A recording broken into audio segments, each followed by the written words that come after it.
예수님이 당신의 방문을 열고 들어오시면 어떻게 하시겠습니까? 라는 제목으로 오늘 본문을 중심으로 하나님의 은혜를 함께 나누고자 합니다.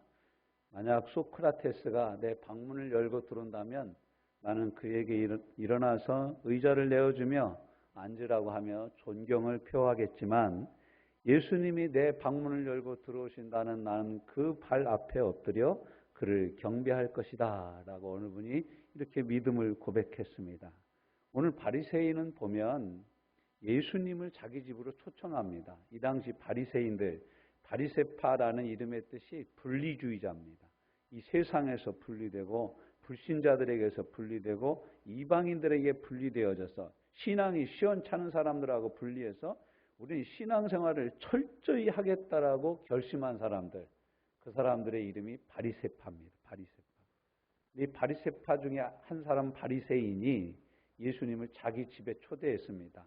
당시에 이 바리새인들이나 유대인들은 먹는 걸 되게 중요시 여겼어요. 식탁 교제를 되게 중요시 여겼어요. 이 식탁에 들어오는 사람들, 하나님이 레위기에서 말씀하신 대로 먹으라고 하신 음식과 먹지 말라고 한 음식을 정확하게 구분해서 먹으라고 한 음식만 먹는 사람들, 그리고 장로들의 유전과 전통을 따라서 밥 먹기 전에 항상 손을 씻고 그릇을 깨끗이 씻어서 거룩한 것만 먹는 사람들, 그러니까 거룩한 백성은 거룩한 것만 먹는다 이렇게 생각을 하고, 그래서 이 당시에 문헌에 보면은 이 식탁 교제를 잘하는 사람이 구원을 받는다라고 기록되어 있어요. 그러니까 먹으라는 걸 제대로 먹어야만이 온전한 구원을 받을 수 있다라고 생각을 한 거예요. 근데 이 바리새인이 예수님을 자기 집에 초대한 거예요. 왜냐하면 예수님이 수가성 여인도 고치고, 그리고 여러 사람들을 고치지 않습니까? 고치고 예수님이 가는 곳에서마다 역사가 일어나는 거예요. 그러니까 이 바리새인이 생각하기에 예수님은 대단한 선생님인 거예요. 이분한테 한 수 좀 배워야 되겠다. 이분을 나의 집에 좀 초대해서 이분의 좀 강론을 듣고 싶다. 그런 마음으로 아마 예수님을 초대했을 것입니다. 유명한 예수님이 우리 마을에 오셨는데, 제가 이 바리새인 입장에서 생각을 해봤어요. 우리 마을에는 마땅히 예수님을 모실 만한 유지가 없는 거예요. 예수님을 모시고 자기 집에서 식사할 만한 그럴 만한 집도 없고 식탁을 갖춘 집은 바리새인 집밖에 없는 거예요. 바리새인이 내 집밖에 없으니까 내가 예수님을 초청해서 우리 집에서 식사를 하자고 해야 되겠다. 바리새인이 식사를 대접을 합니다. 마을에서 그분을 대접할 만한 집은 20분밖에 없는 거죠. 예수님 한 분만이 아니라 그의 제자들도 그를 따르고 있었어요. 많은 인원이 따르고 있었던 것이죠. 성경학자들의 말에 의하면 예수님이 한 번 움직일 때마다 20명에서 30명가량이 움직였다고 그래요. 예수님의 12제자도 그렇고, 우리가 누가복음 8장에 가보면 여자들이 자기의 재산으로 예수님의 사역을 공개했다고 그러는데, 이 여자들 숫자만 해도 8명에서 10명 가까이 됩니다. 거의 22명에서 30명 사이 그 사람들이 움직였다라는 거예요. 움직였다라는 거예요. 근데 이제 이 사람들을 다 대접할 집이 만만치 않은 거죠. 그래서 이 바리새인이 예수님을 대접합니다. 이 선지자에게 무슨 말이든지 축복을 받든지 소원하는 마음으로 아마도 초대했겠죠. 그때 갑자기 이 동네에서 아주 유명한 여인이 등장합니다. 37절에 그 동네에 죄인인 한 여자가 있어 라고 표현합니다. 이 죄인이라는 한 여자는 다른 말로 표현하면 창녀입니다. 자기의 몸을 팔아서 연명을 하는 그런 여자예요. 그 동네에 죄인인 한 여자가 있어 예수께서 바리새인 집에 앉으셨음을 알고, 이 여자가 뭘 가지고 갑니까? 향유 담은 옥합을 가지고 와서 예수의 뒤로 그 발 곁에 서서 울며 눈물로 그 발을 적시고 자기 머리털로 씻고 그 발에 입 맞추고 향유를 부었다라고 말씀하고 있습니다. 아마도 이 여자는 세례 요한에 대한 예수님에 대한 말씀도 들었을 테고, 또 병고침의 역사에 대한 말씀도 들었을 것입니다. 인생의 심사를 꿰뚫는 통찰력을 가지고 계신 분이 바로 이 예수님이시다라는 생각도 했을 것입니다. 분명히 이 여자가, 그런데 이제 이 바리새인이 보기에는 이 여자가 이렇게 행동하는데 예수님이 이 여자에 대해서 아무 말도 안 하는 거예요.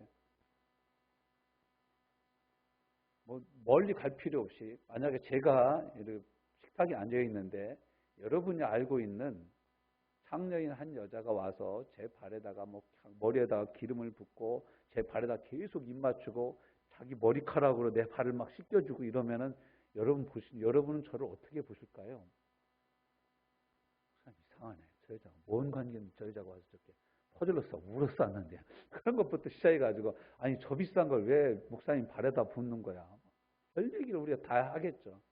근데 이 바리새인은 뭐라고 생각했냐면 아니 39절에 보면 예수를 청한 바리새인이 이것을 보고 마음에 이르되 이 사람이 만일 선지자다면 자기를 만지는 이 여자가 누구며 어떠한 자 곧 죄인인 줄 알았을 텐데 왜 저렇게 하도록 내버려 두지?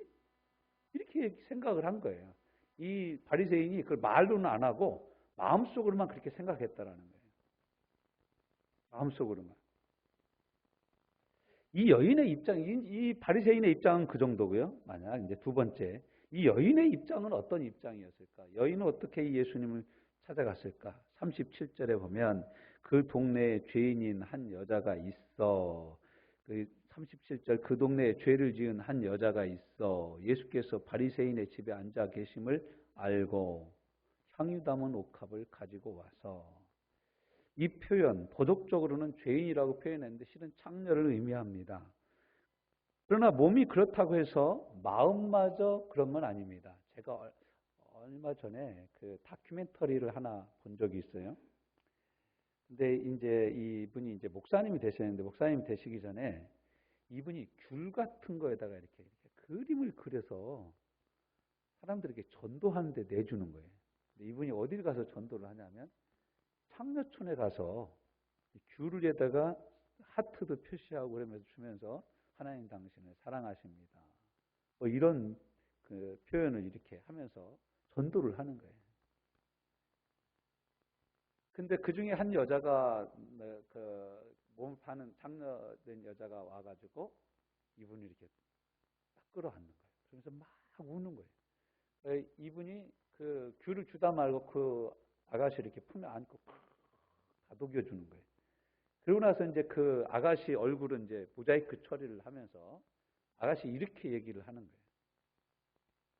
나는 오늘 진짜 남자를 만났다. 진짜 남자를 만났는데 내 몸을 성적인 욕구로 취급하는 그런 남자가 아니라 약한 여자를 품어주고 그 마음을 이해해주는 내가 바랐던 진짜 남자를 나는 오늘 처음 만났다 이렇게 고백을 하는 거예요. 참 그게 저한테는 마음에 이게 깊게 와닿았어요. 많은 사람들이 이 성적인 것을 추구하는 이 쾌락의 시대에 우리가 살고 있지만 우리 마음속에 있는 진짜 남자, 우리 마음속에 기대하고 있는 진짜 여자는 어떤 사람들입니까? 그렇죠. 성경적으로 표현하면 돕는 배필인 거예요. 돕는 배필. 하나님의 마음을 가지고 나를 도와주는 사람. 진짜 돕는 배필이죠. 진짜 돕는 배필이죠. 저는 우리 청년들이 결혼할 때 이런 돕는 배필을 하나님이 예비하신 돕는 배필을 만나는 은혜가 있으시기를 주님의 이름으로 축원합니다.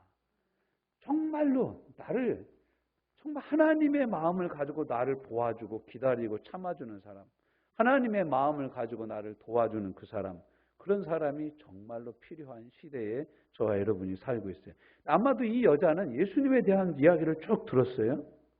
그래서 이 여자가 뭐 비록 몸을 팔고 있지만 이 여자의 마음과 이 여자의 마음 가운데는 향유를 계속 모으는 거예요. 유대인들의 여자들은, 처녀들은 향유를 모아가지고 결혼 지참금으로 가지고 갔어요. 첫날 밤에 이것을 남편에게 붓기도 하고 이 향유를 팔아서 결혼 혼숫감으로 써가지고 이거 결혼하는데 사용하곤 했어요. 그러니까 이 여자가 비록 창녀지만 자기도 시집 가고 싶은 그런 마음이 있었던 거예요. 어떻게 보면 자기가 매일 밤 상대하면서 화대를 받는 그 남자들의 그 돈을 받으면서도 이 여자의 마음 가운데는 그래도 나는 꼭 시집을 가고 싶은 그런 마음이 있었을 것입니다. 이것을 조금씩 돈이 생길 때마다 향유를 한 방울 두 방울씩 사서 모았던 거죠. 그랬던 여자가 예수님에 대해서 들었어요. 바리새인의 집에 앉으셨음을 알게 되었어요. 바리새인들이 뭐라고 그랬죠? 분리주의자라는 거예요. 분리주의자. 자기들하고 신앙이 다른 사람들하고는 상대조차 안 하는 사람이에요. 근데 바리새인의 집에 이 여자가 들어간다. 여자는 아마 큰 결심을 하지 않으면 들어갈 수 없는 집이었을 거예요. 먼저 바리새인의 눈에 띄었으면 대문에도 못 들어왔을 거예요. 그때 막 잔치가 있고 예수님이 온다 그러니까 사람들이 많이 몰리고 그런 틈새를 공략해서 아마 이 여자가 예수님 앞으로 나갔을 거예요. 그리고 자신의 모든 소망, 처녀의 모든 꿈을 간직한 이 향유 담은 옥합을 가지고 와서 예수님을 딱 만난 거예요. 여러분 그거 알잖아요. 우리가 예수님을 딱 만난 순간, 우리 영혼이 예수님을 딱 직면한 순간 우리는 예수님이 누구신지를 아는 거예요. 목자가 양의 음성을 알고 양이 목자의 음성을 알듯이 예수 내 영혼의 구세주, 예수 내 영혼의 구주이신 것을 누가 말하고 누가 더 설명하지 않아도 이분이 정말로 나의 주님이시구나 라는 이것을 우리는 누구든지 깨닫게 된다는 거예요. 저는 이 여자가 왜 이렇게 울었을까? 이 여자는 왜 향유 담은 옥합을 예수님께 깨트려서 드렸을까?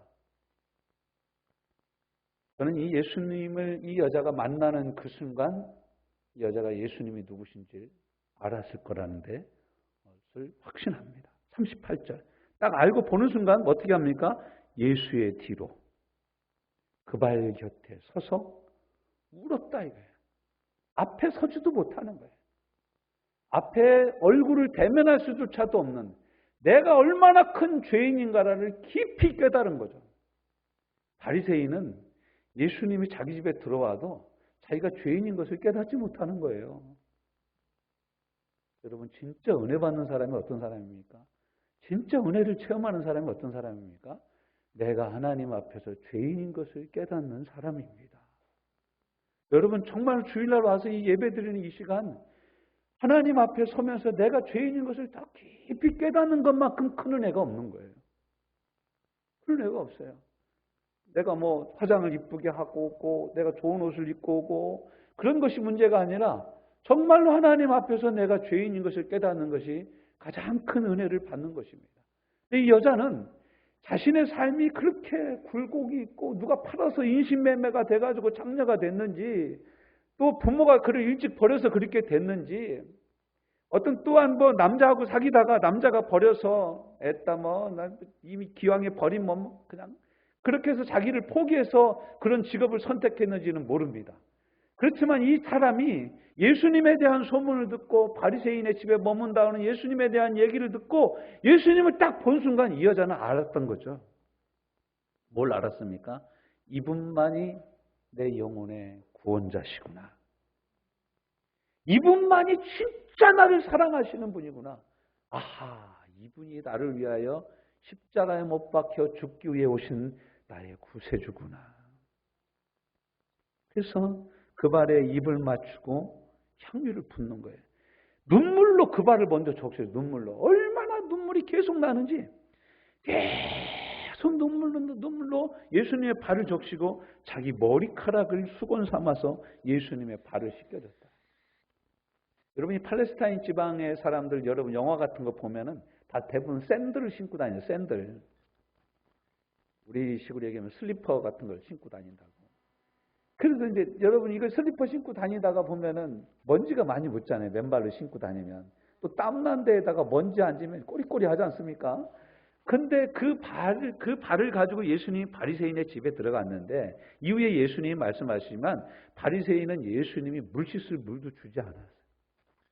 발 씻을 물조차도 주지 않았어요.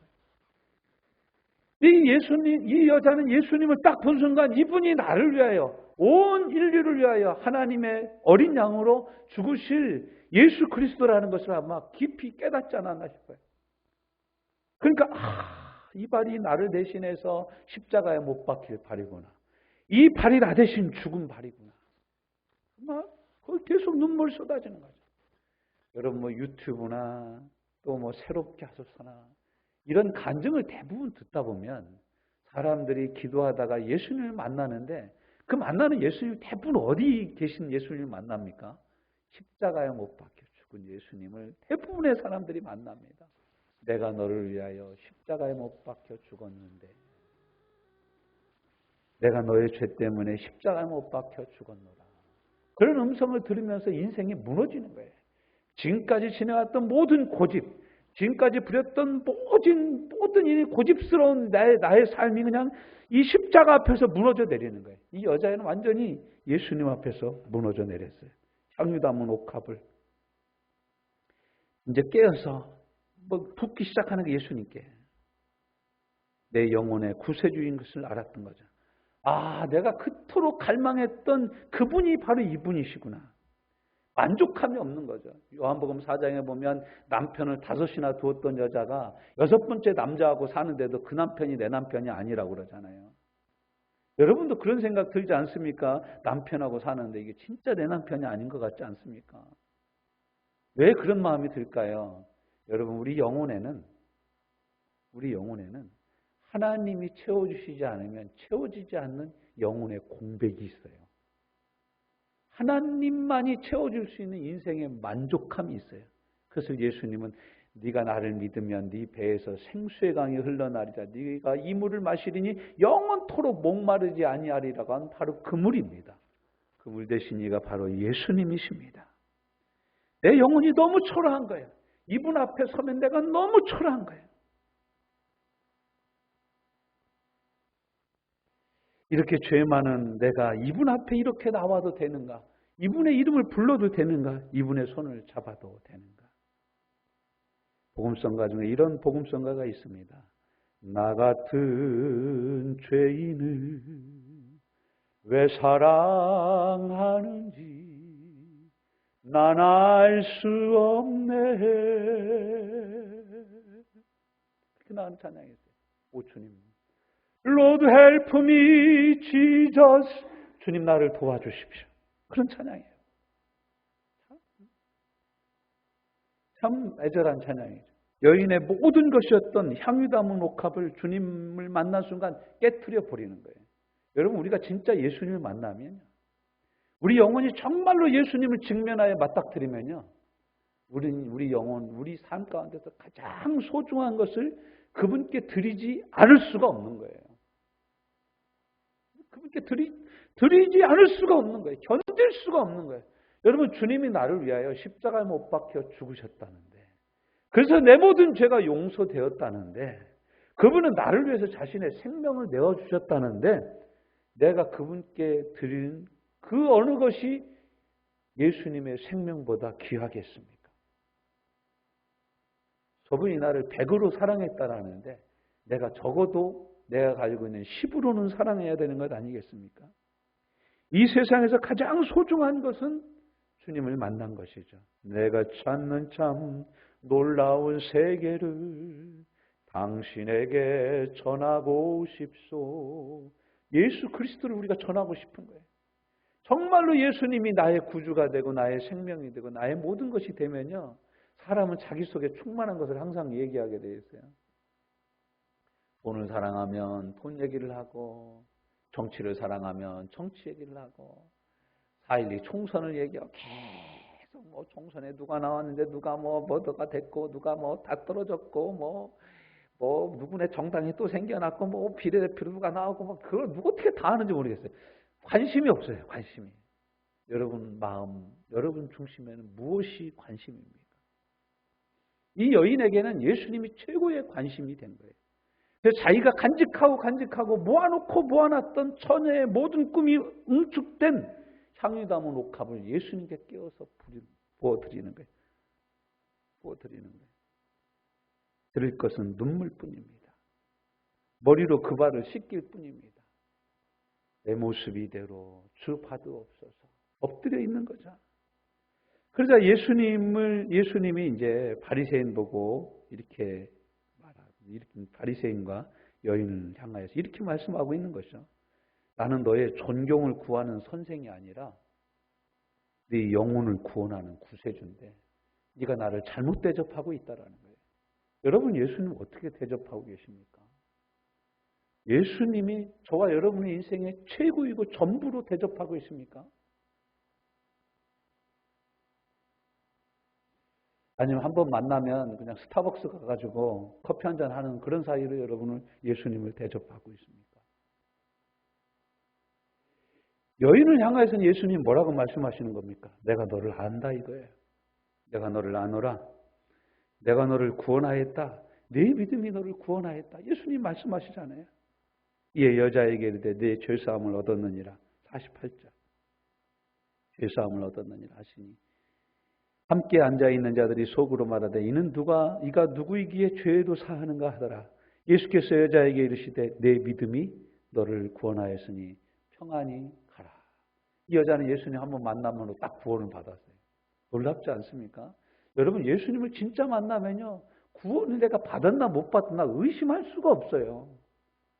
너무너무 확실한 거예요. 이건 너무너무 확실한 거예요. 너무너무 확실하고 분명한 거예요. 그러면서 예수님이 한 가지 예화를 40절부터 46절에 말씀하는 거예요. 야, 똑같이 시몬아 내가 네게 이르노니 빚 주는 사람에게 빚진 자 둘이 있어. 하나는 500데나리온을 졌고 하나는 50데나리온을 졌는데 둘 다 갚을 능력이 없어서 돈 꿔준 분들이 500데나리온도 갚아주고 50데나리온도 갚아줬다. 그러면 누가 더 감사하겠냐? 여러분 우리도 다 하는 얘기죠. 500이죠. 당연히 500이죠. 그렇죠? 50대 500은 게임이 안 되지 않습니까? 500입니다. 그러니까 예수님이 뭐라고 얘기합니까?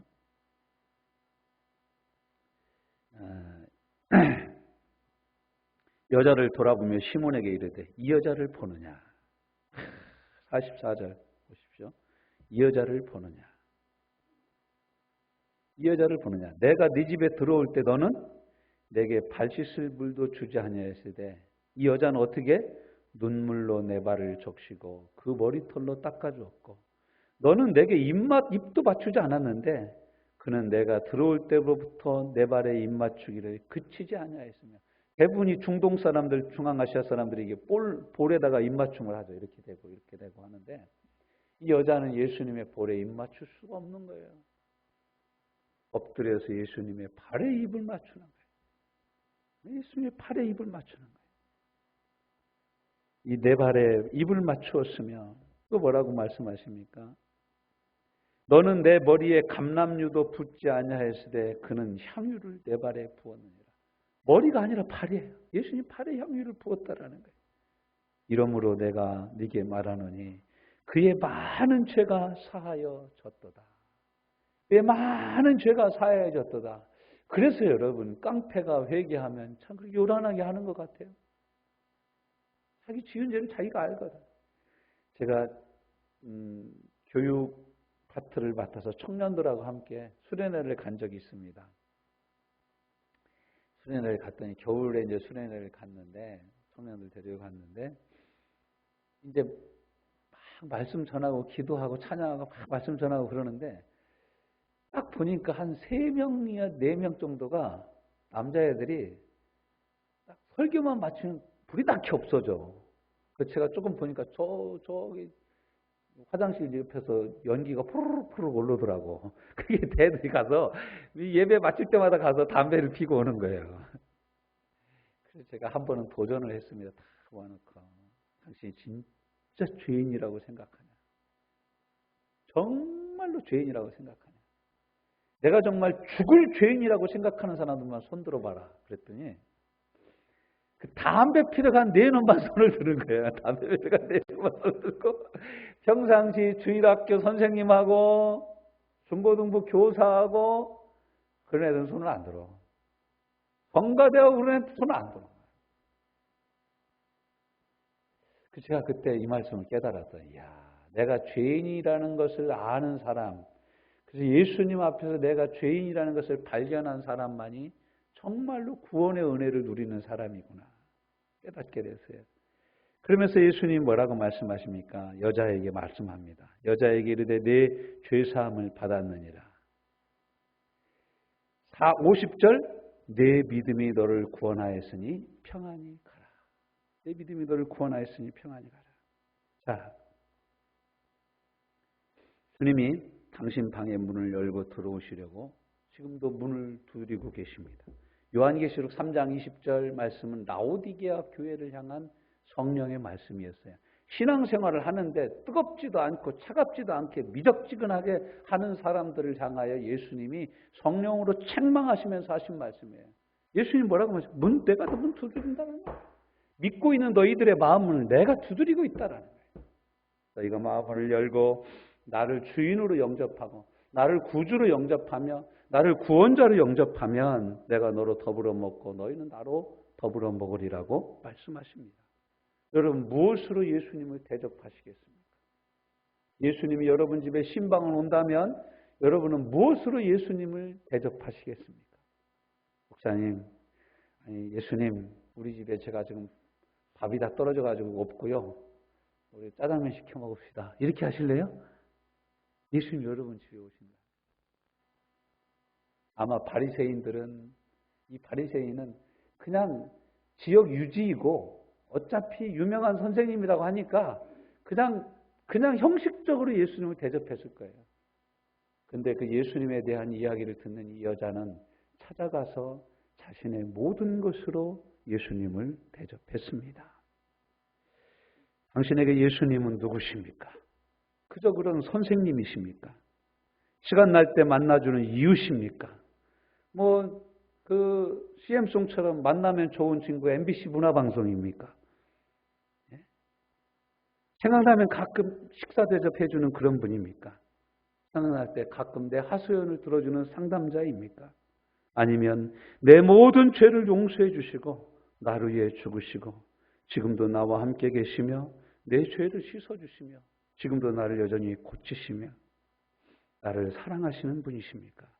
그렇기 때문에 내 모든 것을 드려도 아깝지 않은 그분이십니까? 정말 그렇다면 저와 당신이 드리는 그 어떠한 헌신도 결코 넘치는 것이 아닙니다.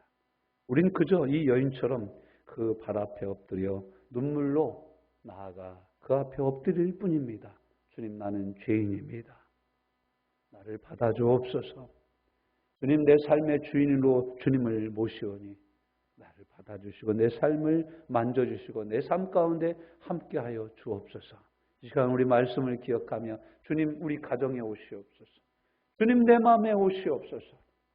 함께 기도하는 시간 갖도록 하겠습니다. 하나님 아버지 감사합니다. 이 여인의 삶을 보면서 주님 앞에 엎드려야 되는 우리의 삶이 어떠해야 되는지를 다시 한번 깨닫게 됩니다. 주님은 내 영혼의 구세주요 내 모든 것을 위하여 자기 몸에 온몸의 물과 피를 다 쏟으신 주님이신 것을 믿습니다.